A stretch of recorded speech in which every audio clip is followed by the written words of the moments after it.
palavras de esperança, teu amor, Senhor, e tua graça me alcança. Louvado seja o nosso Senhor Jesus Cristo, para sempre seja louvado, em nome do Pai, do Filho e do Espírito Santo. Amém.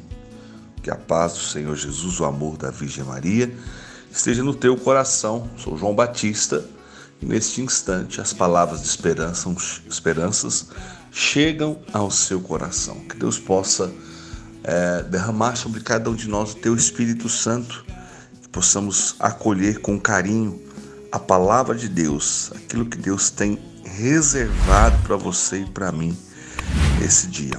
Desde ontem nós estamos aí refletindo sobre o livro de Jonas, o profeta Jonas. Serão 4 dias de meditação. Hoje nós estamos no segundo dia, portanto, segundo capítulo, Jonas no ventre do peixe.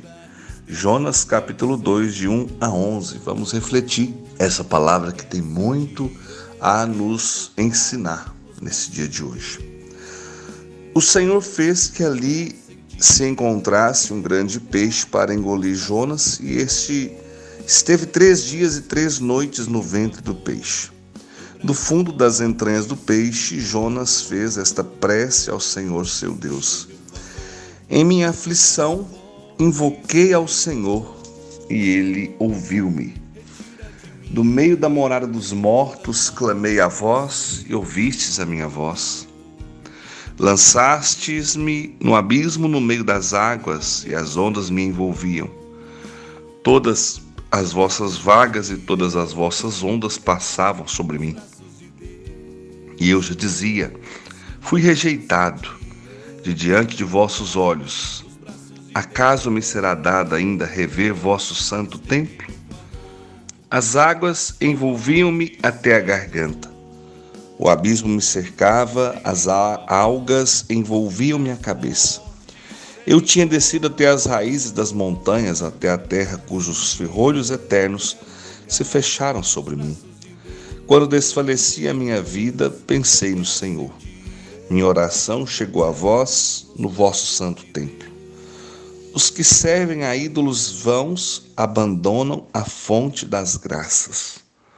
Eu, porém, oferecerei um sacrifício com cânticos de louvor e cumprirei o voto que fiz do Senhor. O voto que fiz. Do Senhor vem a salvação. Então o Senhor ordenou ao peixe e este vomitou Jonas na praia. Palavra do Senhor, graças a Deus. Irmãos, ontem no capítulo 1, nós vimos a desobediência do profeta Jonas.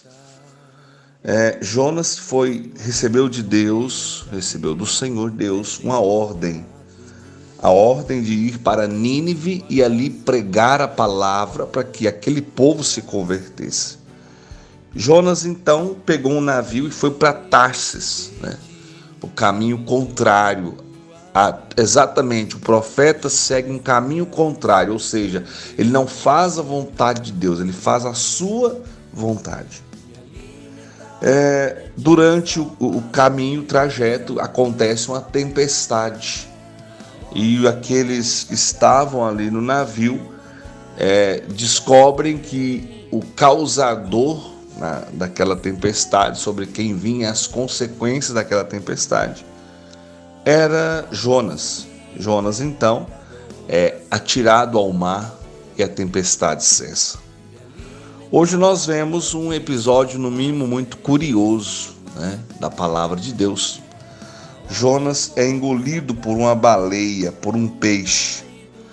Vamos observar o que está no capítulo 2, versículo 1, só que no rodapé da Bíblia. Se você está com a Ave Maria, olha aí nas últimas linhas, bem pequenininho na Ave Maria. Peixe. A designação desse peixe como baleia é pura fantasia. Ver a alusão que Jesus faz a esse texto em Mateus 12, versículo 40. Vamos então em Mateus 12, versículo 40. Do mesmo modo que Jonas esteve 3 dias e 3 noites no ventre do peixe, assim o Filho do Homem ficará 3 dias e 3 noites no seio da terra. Olha só. Olha onde essa leitura que nós vimos ontem, tem que ir lá na introdução da Bíblia Ave Maria, quando fala de todos os livros, nós ouvimos ontem que Jonas pode ser compreendido como uma parábola. E eu vou tomar novamente esse texto para ninguém falar que o João está inventando coisas, né? Então, olha o que fala sobre o livro de Jonas. Muitos perguntam a si mesmos se é preciso tomar a letra a narrativa maravilhosa de Jonas. Com São Gregório Nazianzeno, cremos que é preciso ver aí um ensinamento religioso velado sobre as formas de uma parábola. Esse ensinamento é muito importante. Hoje eu vou ler um pouquinho mais, atenção. O envio de Jonas a Nínive significa que Deus chama ao perdão não somente os judeus, mas também os pagãos. A recusa de Jonas em ir até lá significa que os judeus são ciosos, ciumentos de seus privilégios. Isso é claramente expresso no último capítulo, quando Deus mostra a Jonas que se ele se preocupa com uma árvore que o sol secou, não é de estranhar que Deus se preocupe com todo um povo que deseja converter-se. Então o livro de Jonas para nós é uma parábola, é um ensinamento muito precioso, tanto é que Jesus cita Jonas. No momento que ele está, as pessoas estão pedindo para ele um sinal, ele vai dizer, não vai ser dado outro sinal. Tudo aquilo que vocês já ouviram como ensinamento baseado no livro de Jonas é o que está acontecendo. Então Jonas no ventre da baleia prefigurava, já era algo que se contava em forma de parábola, em forma de profecia, que é o mesmo que aconteceria com Jesus Cristo, que ressuscitaria ao 3º dia. Então 3 dias, ele fica no ventre da baleia, Jonas, e 3 dias, ao 3º dia, Jesus ressuscita. Então, quando a gente lê o livro de Jonas ele recebe uma ordem de Deus e ele faz o contrário daquilo que Deus queria. Jesus recebe uma ordem de Deus e ele cumpre essa ordem de forma plena, de forma concreta. É um sim definitivo. Enquanto Jonas, nós lemos ontem no capítulo 1, desobedece, nós ouvimos e vemos e conhecemos a história de Jesus, que é a obediência. Enquanto Adão e Eva, pelo pecado, levam todos à morte, Jesus, ao se entregar por inteiro, ao morrer na cruz sem nenhum pecado, como eu ouvi ontem do meu querido irmão Betinho, ele mata a morte, ele destrói a morte e nos abre as portas do céu para a vida eterna. Olha que interessante, Então, essa leitura do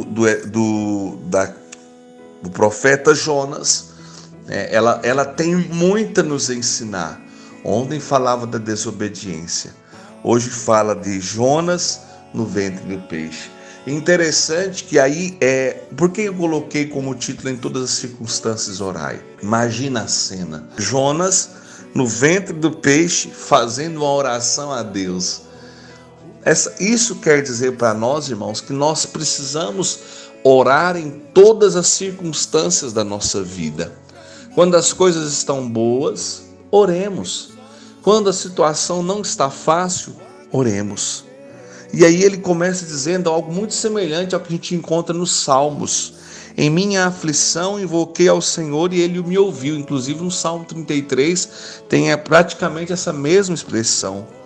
Do meio das moradas dos mortos, clamei a voz e ouviste minha voz. Ou seja, não importa se está tudo bem, se está um dia tenebroso, se está um dia angustiante, eu preciso transformar o meu dia, a minha vida em uma constante oração. Lançaste-me no abismo, no meio das águas, as ondas me envolviam, todas as vossas vagas e todas as vossas ondas passavam sobre mim. Ou seja, tem dia que nós estamos no barco, as ondas são altas, o vento é muito grande, e qual a nossa atitude? Jonas dormia, mas não era um sono de quem estava tranquilo, era um sono de quem estava acomodado. O servo do Senhor, o Filho de Deus, não pode acomodar. Eu estou querendo chamar a sua atenção, meu irmão, minha irmã, que você não pode acomodar-se. Estamos fazendo exatamente o que o inimigo queria, ficar escravizado, ficar trancado dentro de quatro paredes e dali não sai mais. E aí vai ficando todo mundo numa solidão terrível, daqui a pouco está todo mundo doente. Não, Deus não quer isso para você e não quer isso para mim. Tudo isso, mas estar na presença do Senhor é fundamental. Nós precisamos estar na presença do Senhor. Temos que sair de todo comodismo e colocarmos na presença do Senhor. O versículo 9 diz: os que servem a ídolos vão, abandonam a fonte das graças. Ou seja, aquele que não adora a Deus, que adora a ídolos, que fazem a vontade de outros falsos deuses, abandonam a fonte das graças, porque a fonte das graças é o Senhor nosso Deus, é Jesus Cristo. Ele é a fonte de todas as graças. Versículo 8, até voltando um pouquinho: quando desfaleci a minha vida, pensei no Senhor, minha oração chegou a vós no vosso santo templo. Ou seja, se eu estou cheio de vida, eu rezo, Deus me acolhe. Se eu estou desfalecendo, também faço a minha oração a Deus e com certeza ela chega ao Senhor, ela chega ao templo santo e Deus acolhe a minha prece. Eu, porém, oferecerei um sacrifício com cânticos de louvor e cumprirei o voto que fiz do Senhor, vem a salvação. É em vós que esperamos, Senhor, é em vós que aguardamos e confiamos que é de vós que vem a salvação. Senhor, na tua presença nos colocamos nesse dia de hoje, vos adorando, vos bendizendo e vos glorificando. Peço-vos humildemente, Senhor, acolhei a nossa prece. Ensina-nos a rezar, Jesus, em todos os momentos de nossa vida. E eu vos peço, visita nesse instante tantas pessoas que têm pedido oração, que estão se sentindo sozinhas, angustiadas, com um peso nos ombros, com um peso na cabeça, com angústia no coração. Pessoas que têm chorado do nada, pessoas que têm ficado completamente isoladas, se sentindo abandonadas, desamparadas. Eu vos peço humildemente, Pai, em nome de Jesus, visitai cada um dos seus filhos e filhas, que neste instante a companhia que eles têm é esta oração, é esta mensagem, é este áudio. Que o Senhor possa alcançar cada um dos seus filhos e filhas e sobre cada um deles neste momento derramar a tua bênção. Que essa bênção seja de cura, de libertação e de paz. Em nome do Pai, do Filho e do Espírito Santo. Amém. Louvado seja o nosso Senhor Jesus Cristo, para sempre seja louvado. Sede santos, como Deus é santo. Pois só tu tens, Senhor, palavras de esperança, teu amor, Senhor, e tua graça me alcança.